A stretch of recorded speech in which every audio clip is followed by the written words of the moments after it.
BJP के नेता ने ये बात कही और ये मैं दिखा रहा हूँ, मैं प्रूफ दे रहा हूँ। मैं फिर वही कहता हूँ, सत्यता पे बोलना चाहता हूँ मैं। तो फिर उन्होंने मोदी के मुंह पे चांटा मारा है। सुनिए, योगी जी को बता दो, अगर उनके अंदर हिम्मत है राष्ट्र धर्म और राज धर्म को निभाने की, तो सबसे पहले गटर में योगी जी जाएंगे। भाई साहब, अब किस मुंह से बोल रहे हैं? मैं तो तुम्हारी बात, मैंने कुछ नहीं कहा। चुनाव आयोग बंधुआ मजदूर है, बंधुआ मजदूर है। एक पार्टी कह रही है सरकार हम बनाएंगे, एक कह रहा 350 हम जीतेंगे, एक कह रहा 100 सीट हम जीतेंगे, कोई अलग बता रहा। भाई पहले तो ये बताओ, उत्तर प्रदेश में 403 ही सीट है या बढ़ा के 2-3 हजार कर दी? नमस्कार, आप देख रहे हैं सोशल न्यूज़। यूपी चुनाव पास आता नज़र आ रहा है। किसान आंदोलन आजकल बहुत शांत चल रहा है, क्योंकि कहीं ना कहीं पूरी किसान आंदोलन की नज़र जो है वो यूपी में। राकेश टिकैत जी ने अभी एक ट्वीट किया, उसमें उन्होंने साफ कर दिया कि सीतापुर में अभी किसानों को उनके घर में बंधक बनाया जा रहा है। कहीं ना कहीं योगी सरकार ये चाह रही है कि किसान जो आंदोलन में आ रहे हैं, जो कहीं ना कहीं जुड़ना चाह रहे हैं राकेश टिकैत जी से, उनको रोका जाए। जेल में नहीं भर सकते क्योंकि काफ़ी ज़्यादा तादाद है, तो उनको उनके घर में ही रोकने का प्रयास किया जा रहा है। पुलिस घर घर जाके उनको बंधक बना रही है। ऐसा ट्वीट जो है ये आप स्क्रीन पे भी देख सकते हैं कि राकेश टिकैत जी का ये जो ट्वीट है सामने आपके। इसी टॉपिक पे हम बात करेंगे। हमारे साथ किसान आंदोलन से जुड़े बहुत मशहूर चेहरा है हरिंदर ताऊ, उनसे बात करेंगे, जानेंगे, क्योंकि ये हमेशा अपनी राय रखते हैं, किसान आंदोलन के लिए बोलते हैं और लगातार सरकार जितने भी किसानों के खिलाफ कहीं ना कहीं प्रयास करती रहती है उस पर भी बात करते हैं। तो इनसे जानेंगे कि अब जो योगी सरकार कर रही है, काम कर रही है किसानों को बंधक बनाने का, उस पर इनकी क्या प्रतिक्रिया है। ताऊ, अभी मैं अगर बात करूं, सीतापुर में राकेश टिकैत जी ने ट्वीट किया कि सरकार जो है किसानों को बाहर नहीं आने दे रही, उनके घर में ही बंधक बना रही। किस तरीके से देखते हैं इसको आप? देखिए, मैं अभी फ़ोटो भी दिखा देता हूँ अपने, इस पे दिखा दो भैया। ये वो किसान है जो लगभग पूरे उत्तर प्रदेश का मालिक है। इसका मकान भी दिखा दो, ये मकान ज़रूर दिखा देना, क्योंकि मोदी जी बड़ा किसान और छोटा किसान कहता है। तो देख लो, छोटा किसान है जिसके घर आप भी देख लो, छप्पर है, और ये पुलिस वाले घर में घेर के बैठे हैं। तो ये है। अब बताओ इस पे क्या क्या क्या सवाल करोगे? ये है सवाल कि किसान ही नहीं, जो सरकार की नीतियों का विरोध करेगा, इनकी गलत नीतियों का, उसको ये बंधक बनाएंगे, उस पे ये आरोप लगाएंगे, उसको ये जेल भेजेंगे। तो क्या हम इनके बंधुआ मजदूर हो चुके? ये देश की जनता को देखना है। अब देश की जनता देखे, क्योंकि हम लोग तो आवाज़ उठाएंगे। जो भी सरकार होगी वो यही नहीं, कोई भी सरकार गलत काम करेगी, हमें उसका विरोध करना है। योगी के मंत्री ये भी बोलते हैं कि किसान आंदोलन चल रहा है, अगर सच में ये किसान होते तो हमारा खाना बंद हो चुका होता अब तक। हमें तो अनाज पूरा मिल रहा है, हमें दाल चावल मिल रहा है, तो ये किसान नहीं है। राकेश टिकैत जी के बारे में भी उन्होंने बात की। भैया, जो मैंने फोटो दिखाया, ये बता दो कौन से फैक्ट्री का मालिक है? नेता बीजेपी से है, बीजेपी के नेता ने ये बात कही। और ये मैं दिखा रहा हूँ, मैं प्रूफ दे रहा हूँ। और अगर ये किसान है, पहले दिन से कह के आया है, 26 नवंबर से इस किसान ने एक ही चीज़ कह रखी है कि हम खेती भी करेंगे, हम आंदोलन भी करेंगे, क्योंकि इन नेताओं के भरोसे पे हम देश की जनता को, गरीब को, मजदूर को भूखा नहीं मरने देंगे। ये तो हमारा धर्म है कि उनके लिए अनाज हम उगाएंगे। और जिस दिन देश के किसान ने अनाज उगाना छोड़ दिया, तो फिर देश में बचेगा क्या? तो हम खेती भी करेंगे, हम आंदोलन भी करेंगे।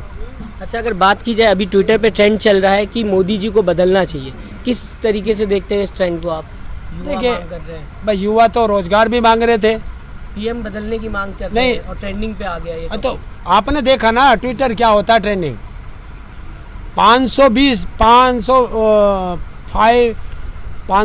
के ट्विटर 5.5 लाख हैं, 5.5 लाख, वो नंबर 1 पे है। 15 लाख वाला नंबर 2 पे है, 12 लाख वाला नंबर 3 पे है। ऐसा क्यों? तो किस पे विश्वास करोगे? मीडिया है कहाँ? बताओ आप, कहाँ मीडिया? अगर ये आप सोशल मीडिया ना हो ना, तो अब तक हमें फांसी लग चुकी होती सबको। मीडिया तो बोलती ना, अब तो आज तक भी बोलता है कि देश का सबसे नंबर 1 चैनल, भरोसेदार चैनल, अचार नहीं सिर्फ समाचार। देखिए, मैं देश का सबसे बड़ा आदमी, मैं देश का सबसे बड़ा आदमी, मेरे कहने से होगा मैं बड़ा, जनता कहती है जिसे। मैं ये कहेगा मैं सबसे ज़्यादा ईमानदार व्यक्ति हूँ, मैं सबसे ज़्यादा ईमानदार व्यक्ति हूँ। ये ईमानदार उस दिन होगा जिस दिन इसे देश की जनता कहेगी कि ये ईमानदार है। अपने मुँह मिट्ठू बनना, अपने कहने से होने का। तो ये सच्चाई देखो। आज तक वाले को इनको पता है, ये अपने मालिक का नाम ही बता दे, पता चल जाएगा तुम्हें। अच्छा, भारत बंद को लेके आप क्या कहना चाहेंगे? 27 तारीख को कहा जा रहा है कि भारत बंद। बिल्कुल, देखिए 27 तारीख को भारत बंद की कॉल की है संयुक्त किसान मोर्चा ने, और भारत के सभी नागरिकों से अनुरोध किया है, वो चाहे कोई भी हो, किसान, मजदूर, युवा, बेरोजगार, रेडी पटरी वाला, छोटे दुकानदार, छोटे व्यापारी, परिवहन वाले, ऑटो वाले, रिक्शा वाले, क्योंकि सब अनाज खाते हैं और ये उन्हीं की लड़ाई है। तो उनसे हमने अनुरोध किया है कि एक दिन के लिए सड़कों पे ना आए। तो मारा जाएगी पूरी तरीके से भारत बंद। स्थायी को बंद करेंगे ना, तो फिर चक्का जाम करेंगे। ये है सबसे किया अपील। हम अपने लिए थोड़ा ही लड़ रहे हैं, हम तो आपके लिए भी लड़ रहे हैं भैया। अगर ये अनाज किस दिन ऑक्सीजन की तरह, जिस तरह ऑक्सीजन के लिए मरे हैं, अगर अनाज का ऐसा आ गया तो आप क्या करोगे? 100 रुपये किलो, 200 रुपये किलो अनाज खा लोगे? तो ये पूरे देश के लिए लड़ाई है, देश को बचाना है। सारे संस्थान बिक चुके हैं, जो बच रहे हैं वे बेचने पे लग रहे हैं। और अब तो वो जो है वो यार्ड में जो कंटेनर वाली है, अभी ये ट्वीट आया था अंबानी के लड़के का कि जब चाहेंगे जब खरीद लेंगे हम, ये तो बहुत आसान है। और अब तो अडानी भी उसमें आ गया है मीडिया में, उसने भी। वो अफवाह थी। अफवाह थी? हाँ, वो एनडीटीवी खरीदने की जो बात थी। नहीं, एनडीटीवी नहीं, अपना मीडिया चैनल बना रहा है। तो ये इस तरह की, एनडीटीवी की नहीं। तो ये मैंने सुना है, तो फिर हमारे पास बचेगा क्या? तो इसलिए देश बचा लो मौका है, बीजेपी एक धोखा। अच्छा, अगर बात की जाए, किसान कहते हैं कि हमारा कोई धर्म नहीं। अब योगी जी ने भी ट्वीट किया, उन्होंने भी ये कहा है कि हमारा कोई धर्म नहीं है, हम हर किसी के लिए है, कोई मज़हब नहीं है हमारा, राष्ट्रवाद हमारा धर्म है। देखिए, राष्ट्रवाद के तो ये है ही नहीं, राष्ट्र के तो हमेशा विरोधी रहे हैं लोग। कहते हैं राष्ट्र धर्म सबसे बड़ा तो धर्म है। बताएं। फिर उन्होंने, मैं फिर वही कहता हूँ, सत्यता पे बोलना चाहता हूँ मैं। तो फिर उन्होंने मोदी के मुंह पे चांटा मारा है। वो कहते हैं इतने दलित मंत्री बना दिए हमने, इतने ओबीसी के मंत्री बना दिए, इतने स्वर्ण के बना दिए, इतने ब्राह्मण बना दिए, इतने ठाकुर बना दिए। तो फिर ये जाति नहीं है क्या है? बताओ। और इतने पिछड़े, और इतने अति पिछड़े, और इतने दलित, और इतने महादलित, ये क्या है वो बताओ। और एक चीज़ बताओ, किसान से पूछ लेना, कोई किसान अगर तुम्हें बता दे कि ये ठाकुर किसान है, ये ब्राह्मण किसान है, ये जाट किसान है, ये कोई और दलित किसान है, किसी ने बताया? हर किसान के मुंह से क्या, किसान के मुंह से क्या निकला? अरे योगी जी कह रहे हैं, अभी बता दूंगा 3-4 दिन पहले की उनकी देख लो। राष्ट्र धर्म बता रहे कि सबसे बड़ा धर्म है। राष्ट्र धर्म जो है वो सबसे बड़ा धर्म है। और राष्ट्र धर्म किया इन्होंने। अगर राष्ट्र धर्म, सुनिए, योगी जी को बता दो, अगर उनके अंदर हिम्मत है राष्ट्र धर्म और राज धर्म को निभाने की, तो सबसे पहले बताएं कि उनको क्या सजा दी जिन लोगों ने चीर हरण किया था। उन लोगों को क्या सजा दी कि जिन लोगों ने कानपुर के अंदर पुलिस को पीटकर अपराधियों को छुड़ाया था। उन लोगों को क्या सजा दी जिन्होंने रात को 2 बजे बेटियों को जलाया था हाथरस में। बताए मऊ में क्या हुआ, बताए गाजियाबाद में जो ये लेंटर गिरा था, 30-35 लोग मरे थे शमशान घाट में। बताइए किस मंत्री को सजा दी? आज तक किसी मंत्री को सजा मिली? और जबकि कोई भी कमीशन खाया जाए 30% पहले मंत्री खाता है। योगी जी ने लिखा है, ट्वीट किया उन्होंने कि जो भी राष्ट्र धर्म को भूल के अपने स्वार्थ के लिए काम करेगा, उसके लिए उसको कहीं ना कहीं डस्टबिन में फेंक के उसको भूल जाया जाएगा। देखिए, तो फिर बताएं, मैं बता रहा हूँ, तो सबसे पहले गटर में योगी जी जाएंगे। सही बात देखो, है। मैं प्रूफ के साथ बात करता हूँ।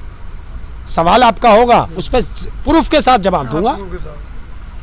2019 में कुंभ मेला हुआ, कुंभ का मेला हुआ वहाँ बनारस, उसमें प्रयागराज में बहुत भव्य किया इन्होंने।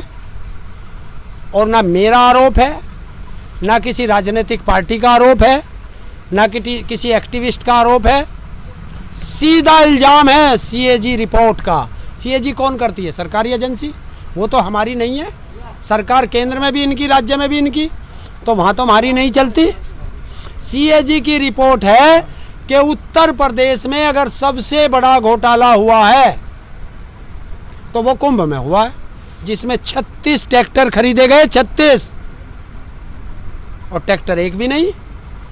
रजिस्ट्रेशन हो गया किसी के स्कूटर का, किसी की मोटरसाइकिल का, किसी की मोपेड का। और उसने कहा है कि इसकी पूरे की सीबीआई जांच होनी चाहिए। बहुत बड़ा घोटाला। तो बताएं योगी जी, उन्होंने आदेश दिया सीबीआई का या नहीं दिया? नहीं दिया तो क्यों नहीं दिया? इसका मतलब घोटाले में शामिल हो। तो पूरी तरीके से माना जाए कि योगी जी। अच्छा, एक और बात माना नहीं जा है। अगर मुझे पता चल रहा है कि यहाँ भ्रष्टाचार हुआ है और फिर भी मैं कार्रवाई नहीं कर पा रहा, तो इसका मतलब सीधा है कि मैं भ्रष्टाचार में संलिप्त हूँ। अच्छा, योगी जी अब ये भी लिख रहे हैं, चुनाव पास आ रहा है, एक तो ये भी माना जाएगा। दूसरी चीज़ योगी जी ये लिख रहे हैं कि अनुसूचित जाति जो है वो कहीं ना कहीं समाज की नींव है। तो अनुसूचित जाति के लोगों को उन्हें बहुत बड़ा सम्मान देते हुए नजर आ रहा है। अभी का बात होगी तुम्हारी दो कि कोई जाति और कोई धर्म नहीं मानता और सीधा अनुसूचित जाति पे आ गया। इन्होंने भाई साहब अब किस मुंह से बोल रहे हैं? मैं तो तुम्हारी बात, मैंने कुछ नहीं कहा, तुमने ही दोनों सवाल किए और वो लिख रहा। तो क्या है, क्या कहें? तो इनकी बात और गधे की लात बराबर है या नहीं है? क्यों कि ये कब क्या कह दे कोई भरोसा नहीं, और गधा कब लात मार दे कोई भरोसा नहीं। तुम्हारी बात पे दोनों आज ही के ट्वीट हैं, आज ही लिख रहा। एक तरफ लिख रहा कोई जाति धर्म नहीं, और एक तरफ कह रहा अनुसूचित जाति। अरे अभी आओगे देखना। अच्छा। बहुत आएंगे, जहर उगलने वाले भी आएंगे इसके। ये ट्वीट संभाल के रख लो, बीजेपी वालों को दिखा देना और उन्हें बता देना कि उस दिन तुम्हारे मालिक ने ये कहा और आज तुम्हारा मालिक ये बोल रहा है। बताइए कौन से पे विश्वास करोगे? अच्छा, अगर पंजाब की बात कर ले तो नए सीएम जो बने वो ये कह रहे हैं कि हम किसानों के साथ खड़े हैं, किसानों को पूरी मजबूती से, किसान आंदोलन को हम और मजबूत करेंगे, कोई खिलाफ होगा तो हम उसके खिलाफ खड़े हो जाएंगे। किस तरीके से देखते हैं इस बयान को आप? देखिए, एज ए मुख्यमंत्री अच्छा है, आना चाहिए। भाई एक चीज़ तो बताओ, इनको मुख्यमंत्री बनाया किसने बनाया? जनता ने। और ये जनता के विरोधी में हो जाए तो ये मुख्यमंत्री अच्छा होगा? जनता की तो साथ चलना पड़ेगा। तो वो जनता की बात कर रहा, अच्छी बात है, लेकिन अभी नया नया बना है, तो देखना पड़ेगा। बात अच्छी है, सब मुख्यमंत्रियों को ऐसा होना चाहिए अपनी जनता के प्रति, ये भावना सबके अंदर होनी चाहिए, लेकिन वो धरातल पे हो। ये नहीं है माइक आया बयान दे दिया कि मैं तुम्हारे साथ हूँ और छुरा लेके खड़े हो के बाइक हटा और गर्दन काट दी, वो नहीं होना चाहिए। अच्छा, अब देखिए किसानों की और यूपी सरकार की एक तरीके से टक्कर चल रही है। 2022 चुनाव को लेके पूरी तरीके से सरकार ने भी ऐलान कर दिया है और किसानों ने भी ऐलान कर दिया। सीएम योगी ने अभी कहा है कि हम 300-350 सीटों से ज़्यादा लाएंगे उत्तर प्रदेश में और 2022 में फिर एक बार सरकार बनाएंगे भारी बहुमत के साथ। कैसे? भविष्य वक्ता हैं, देखिए वो बना सकते हैं। ईवीएम उन पे, डीएम उनके, तो वे तो जैसे अभी जिला पंचायत अध्यक्ष बना दिया ऐसे बना देंगे, क्योंकि जीतेगा ये डीएम इसे सर्टिफिकेट नहीं देने का, वो दे देगा उसे। तो अब कैसे करेंगे ना? तो किसान भी तो कहीं ना कहीं कह रहा है ना कि हम जीतने नहीं देंगे। किसान भी तो ये कह रहा है कि हम चाहे जो हो जाए, बीजेपी नहीं कोई और आ जाए, तो ये माना जाएगा कि किसानों की हार हो गई। यार वोट तो हमने दी नहीं, वोट तो हमने दी है इसे, वो कैसे और तुमने घोषित कर दिया डीएम के माध्यम से इसे, तो सीट कैसे ले जाएंगे? तो देखिए प्रशासनिक अधिकारी को ये सोचना चाहिए कि वो ना मेरा है, ना इसका है, ना उसका है, सही बात है। उसको निष्पक्ष काम करना चाहिए। और डीएम जो आईएएस ऑफिसर है, अरे तुम्हारे अंदर जमीर बचा है, कोई सा भी आईएएस ऑफिसर हो, आईपीएस ऑफिसर हो, अगर तुम्हारे अंदर जमीर बचा है तो जमीर के अंदर झांक करके देखो कि तुम्हारा ट्रांसफ़र कर सकता है। ये तुम्हें नौकरी करनी है वो चाहे गाजियाबाद की मिले, चाहे बनारस की मिले, चाहे बलिया की मिले, रहोगे IAS ऑफिसर ही। अगर तुम ये सोच लो तो इन राजनेताओं जो गुंठा टेक तुम्हारे ऊपर राज कर रहे हैं, इनकी हिम्मत नहीं जो गलत काम करते हैं। लेकिन डीएम ही अगर खुद ऐसे हो जाए जैसे करनाल के डीएम को आपने देखा, मैं तो कह रहा हूँ अपना जमीन, मैं तो पहले ही क्या दिया पहले हो तो भाई, मैंने तो पहले ही कहा है बात हो कि रही। जीतेगा यो, वोट जनता ने इसे दी और वो डीएम जो है सर्टिफिकेट दे देगा उसे। चुनाव तो चुनाव आयोग कराता है ना। क्या चुनाव चुनाव आयोग की हिम्मत है क्या क्या बोल जाए? चुनाव आयोग बंधुआ मजदूर है, बंधुआ मजदूर है कि जितनी चरण में मोदी कहेगा अपनी सभाओं के आधार पर उतने चरण में चुनाव कराएगा। वैसे कहते हैं एक देश एक चुनाव होना चाहिए, तो फिर ये क्या बंगाल जैसे प्रदेश में 8-8 चरणों में चुनाव, एक महीना चुनाव, जब एक था कोरोना भी तो था। क्या कोरोना शुरुआत थी। अच्छा कि तो कोरोना से क्या हो गया? कोरोना अगर आज लगेगा तो कोरोना कल को भी लगेगा, वोट तो उससे क्या फर्क पड़ गया? 3 महीने बाद फिर शुरू काम। मोदी जी तो राष्ट्र धर्म कर रहे हैं ना। हैं? राष्ट्र धर्म के लिए जी रहे हैं ना। क्या कौन कह रहा राष्ट्र धर्म के लिए? वो सिर्फ 2 मित्रों के लिए जी रहे हैं, अडानी और अंबानी के लिए जी रहे हैं, क्योंकि वो उनका गुलाम है और गुलाम को वो करना पड़ता है जो उसका आका कह दे। ये तो वो है ना, वो एक चिराग से जिन था और वो जिन निकलता है और फिर ये कहता है खड़ा होकर, रोज सुबह खड़ा होकर ऐसे कह के कहता है, बताओ आका आज कौन सी संपत्ति तुम्हारे नाम कर दी जाए भारत की। अब क्या सोच रहे हैं आप लोग, यूपी चुनाव में क्या करना है, किस तरीके से आप लोगों को, जैसे सरकार बोल रही 350 हम पार कर लेंगे, किसान ने कुछ सोचा हुआ कि इनको? मुझे सबसे बड़ा पत्रकारों में ये लगता है कि आपको सिर्फ उन्हीं पे विश्वास क्यों रहता है। किसानों को मैं किसी राजनीतिक पार्टी के बारे में नहीं बात कर रहा। मैंने अभी एक टीवी पर देखा था, एक डिबेट चल रही थी, एक भूतपूर्व सीएम कह रहा है 400 हम जीतेंगे, एक पार्टी कह रही है सरकार हम बनाएंगे, एक कह रहा 350 हम जीतेंगे, एक कह रहा 100 सीट हम जीतेंगे, कोई अलग बता रहा। भाई पहले तो ये बताओ, उत्तर प्रदेश में 403 ही सीट है या बढ़ा के 2-3 हजार कर दी? पोस्टर तो दिल्ली तक लगे हुए हैं ना योगी जी के पोस्टर की, अगर बात की जाए यार दिल्ली में चुनाव थोड़ा, ये चुनाव यूपी में, पोस्टर तो कर्नाटक तक लगा दिए। इनके कौन सा बाप का पैसा है, जनता के टैक्स का पैसा। कहीं ना कहीं काम हो रहा होगा, तभी तो पूरे तरीके से विकास का दिखा रखा है। यार एक चीज बताओ, तुम तो पत्रकार हो, अरे वो विकास विकास विकास, फिर वही बात आओगी कि सरकार ने ये किसान कानून अच्छे हैं, किसान कानून अच्छे हैं, कैसे हैं पता नहीं। किसान की आय दुगनी होगी, किसान की आय दुगनी होगी, कैसे होगी पता नहीं। अभी तू अंधभक्तों के दौरे चला जा, वो क्या कहेगा, मोदी योगी ने काम बहुत अच्छे कर रखे, क्या कर रखे? नहीं बहुत अच्छे कर रखे, नो क्या कर रखे ये पता नहीं। इस बार क्या सोचा जाए यूपी चुनाव को लेकर? है यूपी चुनाव में अभी चुनाव पे डिक्लेयर हो गया, चुनाव अभी आनंद लो प्रदेश का। जिस दिन चुनाव होंगे, अभी किसानों को अपनी महापंचायत करन दो, किसानों में जागरूकता करन दो। किसान हर कमिश्नरी जाएगा, हर जिले में जाएगा, हर गांव में जाएगा, हर घर जाएगा और एक ही कहेगा कि देश बचा लो मौका है, बीजेपी एक धोखा है। बहुत बहुत शुक्रिया हमसे बात करने के लिए। तो आपने सुना कि हरिंदर ताऊ ने जिस तरीके से अभी उत्तर प्रदेश में योगी सरकार ने ट्वीट किए, योगी जी ने ट्वीट किया, उनके ट्विटर हैंडल पे आप देख सकते हैं, जो मैंने सवाल पूछे अभी उन हर सवाल का जवाब दिया। बहुत ही शार्प माइंडेड तरीके से इन्होंने बात कही। योगी जी जहां एक तरफ ये कह रहे हैं कि हम 350 पार कर देंगे, दूसरी तरफ सपा भी ये कह रही है कि इस बार हम आएंगे, और AIMIM भी आ रही है, किसान आंदोलन भी कहीं ना कहीं इस बीच में ये कह रहा है कि बीजेपी को नहीं आने देंगे, भले ही कोई भी पार्टी आ जाए, वो मैटर नहीं करता, चाहे सपा आए, चाहे AIMIM आए, या कोई आम आदमी पार्टी आए, कोई भी आए। फिलहाल अब देखने वाली बात ये होगी कि 2022 चुनाव में क्या किसान आंदोलन का जो असर है वो उत्तर प्रदेश में पड़ेगा। क्या जिस तरीके से किसान कह रहे हैं कि हम बीजेपी को नहीं आने देंगे, ये देखने को मिलेगा 2022 में, क्योंकि बंगाल में हमें साफ देखने को मिला कि किसान आंदोलन का फर्क जो था वो कहीं ना कहीं टीएमसी के पाले में गया, टीएमसी वहाँ पे जीतते हुए नजर आई। आप भी हमें कमेंट करके ज़रूर बताइएगा आपको क्या लगता है 2022 में किसकी सरकार आएगी और क्यों आएगी। नमस्कार। चैनल को लाइक, शेयर एंड सब्सक्राइब करें और बेल आइकन दबाना ना भूलें।